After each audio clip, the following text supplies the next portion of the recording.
우리가 상상할 수 있는 가장 끔찍한 비극이 현실이 되어 모든 것을 집어삼켰을 때 세상은 과연 어떤 모습으로 남게 될까요? 인류 역사상 가장 잔혹했던 전쟁의 포화가 먹고 마침내 연기가 겉였을 때 드러난 것은 승리의 환호가 아니었습니다. 그곳에는 오직 잿더미가 된 도시와 끝을 알 수 없는 죽음의 행렬, 그리고 살아남은 이들의 공허한 눈빛만이 남아있었죠. 과연 이 모든 것이 무너져 내린 절망의 땅 위에서 희망이라는 단어가 조금이라도 의미를 가질 수 있었을까요? 이 질문에 대한 답을 찾는 것은 단순히 과거의 기록을 되짚어보는 것을 넘어 오늘을 살아가는 우리에게 깊은 울림을 줍니다. 오늘 우리는 인류가 마주했던 가장 깊은 절망의 순간, 그리고 그 참혹한 폐허 속에서 어떻게 다시 문명을 일으켜 세웠는지에 대한 위대한 여정을 따라가 보려 합니다. 전쟁이 핥히고 간 상처는 상상을 초월했습니다. 어제까지 아이들의 웃음소리가 가득했던 광장은 이제 거대한 무덤이 되었고, 하늘을 향해 뻗어있던 수많은 건물들은 앙상한 뼈대만 남아 침묵의 비명을 지르는 듯 했습니다. 문명을 지탱하던 모든 것이 한순간에 멈춰 섰습니다. 전기를 만들던 공장은 가동을 멈췄고, 도시와 도시를 잇던 철로는 엿가락처럼 휘어졌으며, 사회를 움직이던 최소한의 약속과 규칙들은 더 이상 아무런 힘을 발휘하지 못했습니다. 문제는 단순히 눈에 보이는 물리적인 파괴에만 그치지 않았습니다. 살아남은 사람들의 마음속에는 그보다 더 깊고 어두운 절망이 자리 잡았죠. 가족과 이웃을 잃은 슬픔, 내일에 대한 막막한 불안감, 그리고 모든 것을 앗아간 전쟁에 대한 깊은 무력감이 사회 전체를 뒤덮었습니다. 굶주림과 추위에 지친 사람들의 행렬은 끝이 보이지 않았고, 무너진 건물 잔해 속에서 망연자실한 표정으로 허공을 응시하는 이들의 모습은 당시의 시대상을 고스란히 보여주는 상징적인 장면이었습니다. 이것은 단순히 건물을 다시 쌓아 올리고 도로를 복구하는 차원의 문제가 아니었습니다. 과연 이 거대한 절망의 구덩이 속에서 내일을 이야기하고 미래를 꿈꾸는 것 자체가 과연 가능한 일이었을까요? 어디서부터, 무엇을, 어떻게 다시 시작해야 할지 그 누구도 선뜻 대답할 수 없는 상황이었습니다. 사회 시스템은 완전히 붕괴되었고 사람들의 마음속에는 불신과 공포만이 가득했죠. 모든 것이 파괴된 땅 위에서는 그 어떤 희망의 씨앗도 뿌리내릴 수 없을 것만 같았습니다. 마치 인류는 이대로 영원한 겨울을 맞이하며 역사의 뒤안길로 쓸쓸히 사라지는 듯 보였습니다. 하지만 바로 그 모든 것이 끝났다고 생각했던 가장 어두운 순간, 역사는 누구도 예상하지 못했던 새로운 페이지를 준비하고 있었습니다. 가장 깊은 절망의 바닥에서 인류는 생존을 넘어 재건을 향한 첫걸음을 내딛기 시작했던 겁니다. 놀랍게도 모든 것이 사라진 그곳에서 아주 작은 움직임들이 피어오르기 시작했습니다. 국제사회는 전례 없는 위기 앞에 머리를 맞대기 시작했고, 각국의 지도자들은 폐허 위에서 새로운 질서를 논의하기 시작했죠. 대규모 원조 계획에 대한 논의가 수면 위로 떠오르고 어떻게든 다시 일어서야 한다는 국가적인 의지가 꿈틀대기 시작한 것입니다. 물론 그 길은 결코 순탄하지 않았고 성공을 장담할 수도 없는 험난한 도전이었습니다. 잿더미 속에서 사람들은 서로의 온기에 의지하며 무너진 벽돌을 하나씩 치우기 시작했습니다. 깨진 유리창을 종이로 막고 임시 천막 안에서 언손을 녹이며 꽁꽁 얼어붙었던 희망의 불씨를 다시 지피려 애썼습니다. 이것은 거대한 영웅의 서사시가 아니었습니다. 이름 없는 수많은 사람들이 어떻게든 살아야 한다는 절박한 생존 본능과 내 아이에게는 결코 이런 비극을 물려주지 않겠다는 굳은 결심으로 만들어낸 기적의 시작이었죠. 폐허를 치우는 군인들의 삽질 소리, 무너진 다리를 다시 잇는 인부들의 망치 소리, 그리고 원조 물품을 받기 위해 길게 늘어선 행렬 속에서도 희미하게 빛나던 눈빛들. 그 모든 것이 바로 재건의 첫 삽이었습니다. 과연 인류는 이 거대한 절망을 딛고 다시 일어설 수 있었을까요? 폐허 속에서 피어난 희미한 희망의 불씨는 거대한 문명의 불꽃으로 다시 타오를 수 있었을까요? 그 위대한 재건의 이야기가 지금부터 시작됩니다. 잿더미만 남은 땅 위에서 가장 먼저 필요했던 것은 한 개인의 용기를 넘어선 국경을 초월한 거대한 연대의 손길이었습니다. 한 국가의 힘만으로는 도저히 감당할 수 없는 절망의 무게 앞에서 세계는 역사상 유례없는 선택의 기로에 놓이게 되었죠. 바로 그때 역사의 물줄기를 바꾼 거대한 계획이 수면 위로 떠오릅니다. 우리가 흔히 마셜 플랜이라 부르는 유럽 부흥 계획의 등장이었습니다. 이것은 단순히 파괴된 곳에 돈을 쏟아붓는 차원의 문제가 아니었습니다. 꺼져가는 유럽 경제라는 엔진에 새로운 연료를 주입하고 무너진 사회 기반 시설이라는 뼈대를 다시 세워 궁극적으로는 자유세계 전체의 안정을 도모하려는 거대하고 치밀한 청사진과도 같았던 겁니다. 머나먼 바다를 건너온 밀가루와 의약품, 그리고 각종 기계 설비들이 항구에 가득 쌓이기 시작했을 때 굶주림에 지쳐있던 사람들은 비로소 내일 아침을 기대할 수 있게 되었습니다. 한 조각의 빵, 한 통의 분유가 단순한 구호물자를 넘어 살아남아야 한다는 희망의 구체적인 증거가 된 것이죠. 이러한 국제적인 지원이라는 든든한 바람을 등에 업고 이제 사람들은 스스로의 힘으로 일어서기 시작했습니다.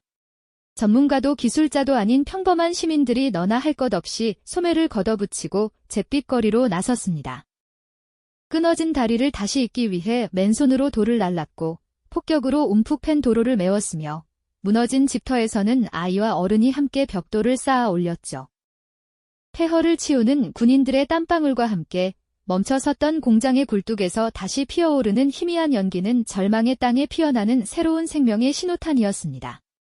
덜컹거리는 재봉틀 소리가 텅 빈 도시에 다시 울려 퍼지고 작은 작업장에서 만들어진 물건들이 시장에 나오기 시작하면서 완전히 멎어버렸던 경제의 혈맥이 아주 조금씩 하지만 분명하게 다시 뛰기 시작했습니다. 하지만 여러분, 무너진 것은 단지 눈에 보이는 건물과 다리뿐만이 아니었습니다. 어쩌면 더 깊고 치명적인 상처는 바로 사람들의 마음과 산산조각난 공동체 그 자체였을지도 모릅니다. 아무리 튼튼한 건물을 세우고 당장의 굶주림을 면한다 한들 서로를 향한 불신과 전쟁이 남긴 씻을 수 없는 트라우마가 사회에 가득하다면 그곳은 형태만 다른 또 하나의 폐허에 불과했을 테니까요. 그래서 물리적인 재건과 동시에 아주 중요하고도 조용한 또 하나의 재건이 시작되었습니다.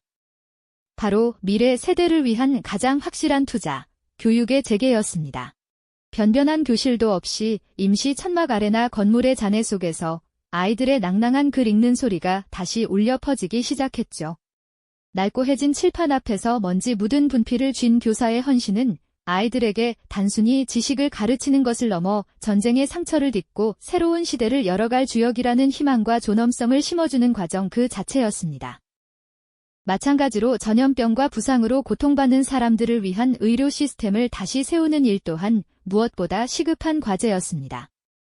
절대적으로 부족한 의약품과 열악한 시설 속에서도 의료진들은 한 사람의 생명이라도 더 구하기 위해 밤낮 없이 사투를 벌였습니다. 임시로 세워진 병동에서 쉴 새 없이 부상자를 돌보고 도시 곳곳을 누비며 방역 활동을 펼치는 그들의 모습은 파괴된 사회의 가장 기본적인 안전망을 한 땀 한 땀 정성껏 다시 엮어가는 숭고한 노력이었습니다. 놀랍게도 이처럼 절박한 상황 속에서 사람들은 예술과 문화의 힘을 그 어느 때보다 간절히 갈망하기 시작했습니다. 먹고 사는 문제만큼이나 황폐해진 마음을 위로하고 잃어버렸던 인간다움을 회복하는 일이 절실했던 것이죠. 폐허가 된 광장에서 열린 작은 음악회. 임시 극장에서 상연된 한 편의 연극은 사람들에게 잠시나마 끔찍한 현실을 잊고 함께 웃고 울며 서로의 온기를 느낄 수 있는 소중한 시간을 선물했습니다. 낡은 캔버스에 희망의 색을 칠하는 화가와 공터에 모여 먼지를 날리며 축구를 하는 아이들의 모습. 이 소소한 일상들이야말로 전쟁이 핥히고 간 공동체의 깊은 상처를 조금씩 아물게 하는 가장 강력한 치유제가 되어주었습니다. 결국 이웃과 함께 따뜻한 수프 한 그릇을 나누고 서로의 아픔을 말없이 보듬어주는 아주 작은 연대의 순간들이 모여 눈에 보이는 화려한 건물보다 훨씬 더 중요하고 단단한 사회의 주춧돌을 다시 놓는 과정이었던 겁니다. 이렇게 물리적인 공간과 사람들의 마음이 조금씩 회복되어 갈 무렵 인류는 또 다른 차원의 거대한 질문에 직면하게 됩니다. 과연 이 모든 비극을 다시는 반복하지 않기 위해 우리는 어떤 새로운 질서를 만들어야 하는가에 대한 근원적인 고민이었죠. 그 거대한 질문에 대한 인류의 대답은 단순히 무너진 건물을 다시 쌓아 올리는 것과는 차원이 다른 문제였습니다.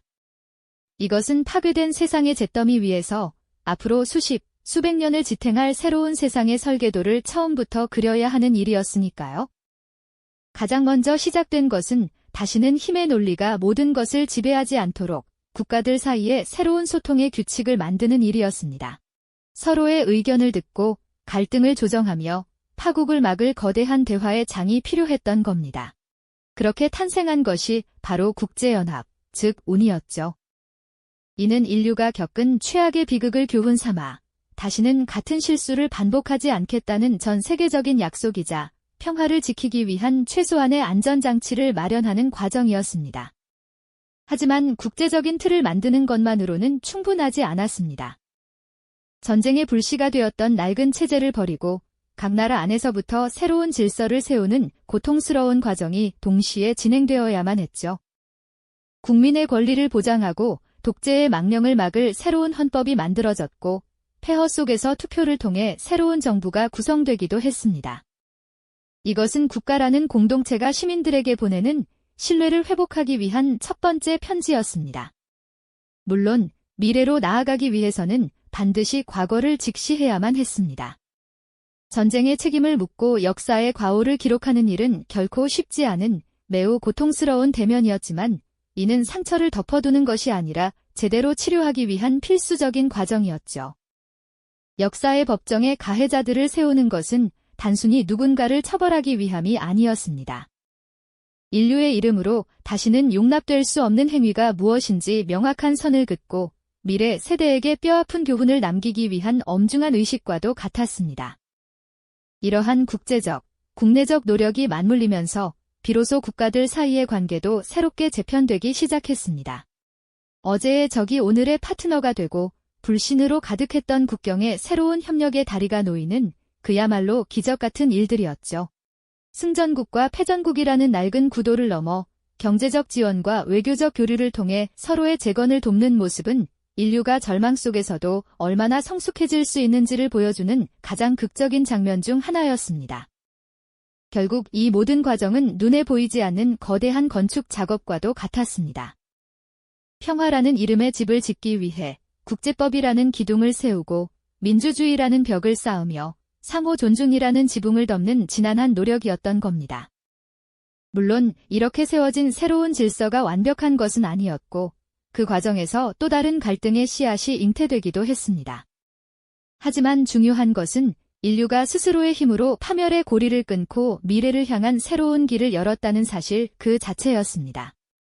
이처럼 거대한 규모의 재건축은 인류 역사상 유례를 찾아보기 힘든 사건이었습니다.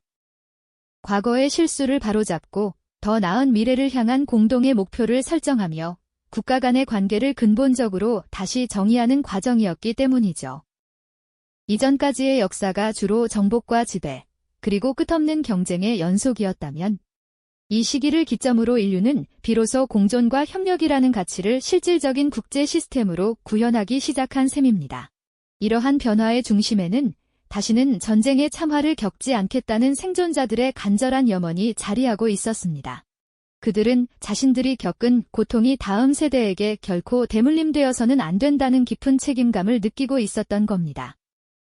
새로운 국경선이 그어지고 과거의 적대국과 새로운 외교 관계가 수립되는 모든 순간들은 단순한 정치적 행위를 넘어 평화로운 미래를 향한 인류의 집단적인 의지를 상징하는 장면들이었습니다. 전범들을 재판하는 과정에서 확립된 국제법의 원칙들은 이후 인권이라는 보편적 가치가 전 세계로 확산되는 중요한 발판이 되어주기도 했습니다. 비극 속에서 새로운 희망의 원칙이 탄생한 것이죠. 물론 이 모든 과정이 순탄하기만 했던 것은 아닙니다. 각국의 이해관계가 첨예하게 대립하기도 했고 과거사 문제로 인한 갈등의 불씨는 여전히 남아 있었으며 새로운 냉전이라는 그림자가 드리우기도 했습니다. 그럼에도 불구하고 이 시기에 인류가 만들어낸 가장 위대한 성취는 아마도 대화를 통한 문제 해결이라는 새로운 패러다임을 국제사회의 기본 원칙으로 삼으려 노력했다는 점일 겁니다. 이것은 폐허 위에서 싹튼 가장 소중한 희망의 씨앗이었습니다. 폭력이 아닌 외교로, 지배가 아닌 협력으로 불신이 아닌 신뢰로 새로운 시대를 열고자 했던 인류의 위대한 도전은 바로 이렇게 시작되었습니다. 물리적인 재건과 무너진 공동체의 회복도 중요했지만 인류는 그보다 더 근본적인 질문에 직면해야 했습니다. 어떻게 하면 이 끔찍한 비극이 다시는 반복되지 않도록 막을 수 있을까 하는 것이었죠. 이는 단순히 부서진 건물을 다시 쌓는 것과는 차원이 다른 문제였습니다.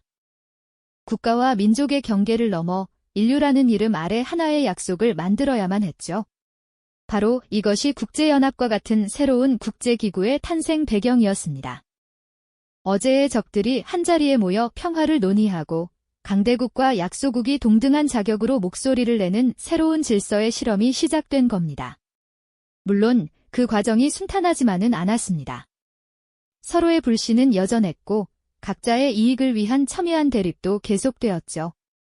하지만 중요한 것은 인류가 이제 총과 칼이 아닌 대화의 테이블에서 문제를 해결하려는 첫걸음을 내디뎠다는 사실 그 자체였습니다. 이것은 인류 문명이 한 단계 더 성숙해지는 결정적인 순간이었죠. 과거의 잘못을 덮어두는 것이 아니라 그 책임을 묻고 역사의 교훈으로 삼으려는 고통스러운 노력도 이어졌습니다. 전범 재판은 복수를 위한 것이 아니라 인류의 이름으로 다시는 용납될 수 없는 선을 긋는 과정이었던 셈입니다. 각 나라 안에서도 거대한 변화의 물결이 일었습니다. 낡은 체제를 무너뜨리고 국민의 뜻을 담은 새로운 헌법을 만들었으며 미래를 이끌어갈 정부를 구성하는 험난한 여정이 시작되었죠. 이 모든 과정은 마치 거대한 폭풍이 휩쓸고 간 자리에 새로운 집의 설계도를 그리는 것과 같았습니다. 어떤 기둥을 세우고 어떤 벽을 쌓아야 다시는 비바람에 쓰러지지 않을 튼튼한 보금자리를 만들 수 있을지 모두가 함께 고민했던 겁니다. 하지만 이 모든 제도적 장치와 정치적 합의보다 더 위대했던 것은 어쩌면 절망의 잿더미 위에서 다시 미래를 꿈꾸기 시작했던 인간의 의지 그 자체였을지도 모릅니다. 인류는 전쟁이 남긴 끔찍한 상처를 애써 외면하거나 지우려 하지 않았습니다. 오히려 그 상처를 정면으로 마주하고 그 고통을 다시는 겪지 않겠다는 굳은 다짐을 미래를 세우는 가장 단단한 주춧돌로 삼았던 것이죠. 전쟁의 참혹함을 기억하는 것이야말로 평화를 지키는 가장 강력한 무기라는 것을 인류는 뼈아픈 경험을 통해 배우게 된 것입니다. 폐허 속에서 서로의 손을 잡아주던 작은 연대의 몸짓들. 임시 교실에서 다시 울려 퍼지던 아이들의 글 읽는 소리. 그리고 평화를 염원하며 마주 앉았던 지도자들의 결단이 하나둘 모여 거대한 문명의 숲을 다시 일구어낸 것입니다. 이것은 특정 국가나 위대한 영웅 한 사람이 이룬 기적이 아니었습니다. 가장 깊은 절망의 구렁텅이 속에서도 희망을 포기하지 않았던 평범한 사람들의 불굴의 의지가 함께 만들어낸 인류 역사상 가장 위대한 서사시였습니다.